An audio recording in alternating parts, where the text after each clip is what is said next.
So I'm with Uli Bennewitz at the Weeping Radish Brewery in Jarvisburg, North Carolina.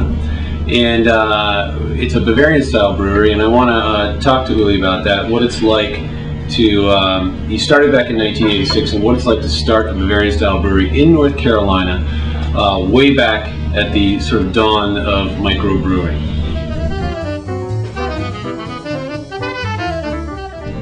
My brother called from Munich, and he said, "Brother, I've got a great idea. I'll sell you a brewery and she'll spit out beer and money." So obviously I believed him and I bought it, and needless to say, that was the last time I've ever talked to my brother, because that clearly is not what happened. As this thing was being shipped to America, and I have to say I have no brewing experience and no restaurant experience, nothing, I'm a farm boy. And as this thing was being shipped over here, somebody suggested I better check with ABC about this thing. I didn't know what ABC was. I thought it was some sort of school activity or learning center.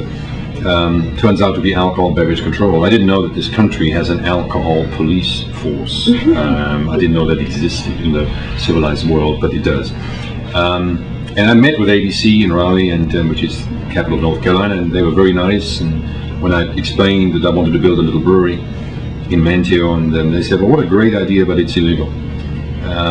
So that was basically the end of the project, and I really wondered what to do with this thing as being shipped over here from Germany. And but the chairman said, "Why don't you go ahead and change the law?" And I was amazed. I'd never heard of somebody suggesting you want to pass a law. And I'd been here less than 5 years. I was here on a visitor's visa. I didn't have a green card, and there was this guy suggesting I pass a law. So we thought, well, nothing to lose. So we did. We drafted this law, and this brew pub law. And it wasn't illegal to brew, it was illegal for a brewery to retail beer. We have this wonderful three-tier system that they claim is part of the free trade system, which of course in reality is a beautiful monopoly, but that's beside the point. But we drafted this law and literally walked it through the House and the Senate. It took us 6 months, and we passed a brew pub law in North Carolina allowing brew pubs to come to this state. So that was in 85, and that was truly amazing. I've never been through anything like this, obviously.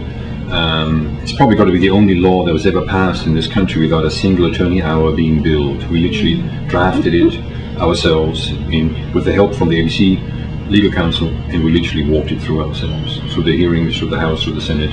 No lobbyists, no politicians on our side, nothing. We just walked it through. So that was an interesting experience as a recent immigrant.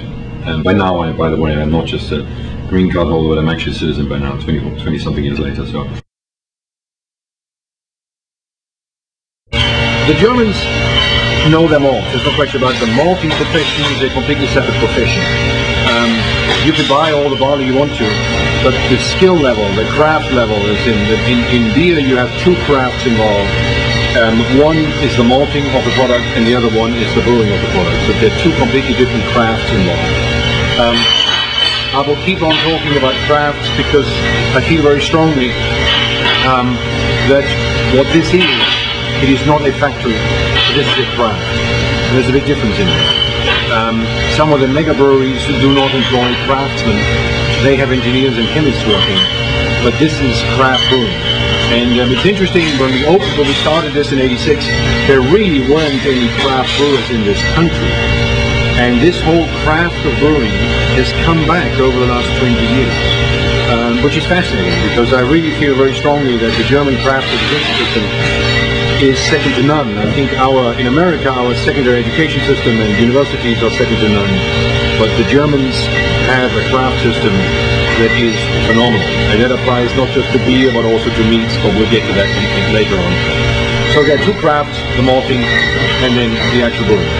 So we use base malts from this country and then specialty malts from Germany. It's about 34 degrees in here, and this thing is on 24 hours, 7 days a week, and that's the difference between a brew pub and what we're doing. This is what we were so anxious to have. So this is the real heart of the beer making. This is the quality part of it.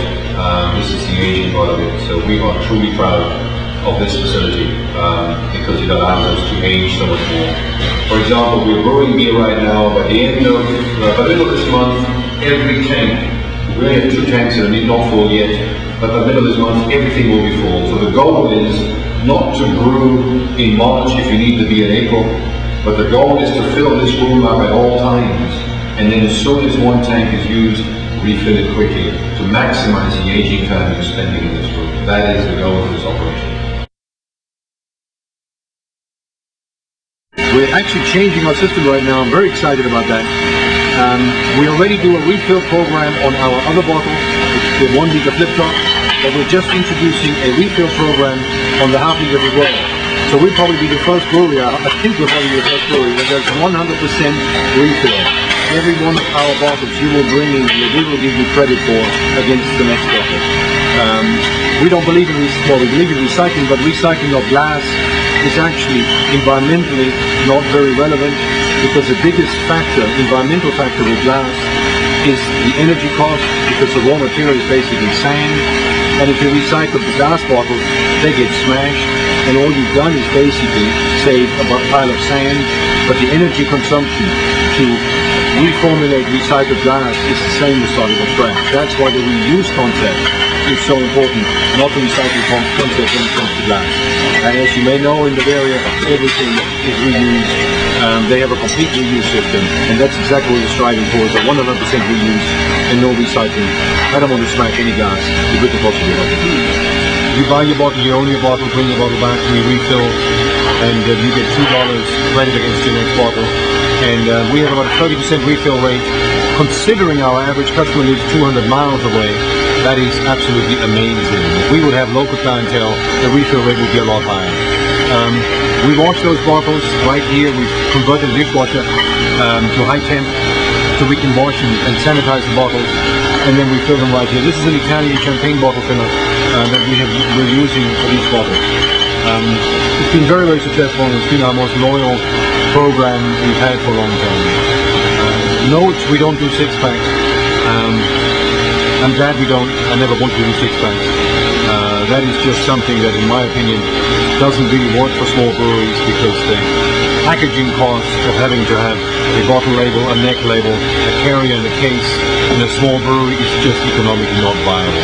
All we have with these bottles, we print 1 case for everything. So we have 1 case for everything we have, and then all we have is 1 label per bottle, and for every style of beer, that's it. So our print costs are way down compared to what they used to be, because we've got to wait for 6 packs. So that's it. We have these, we have kegs, and we have these bottles.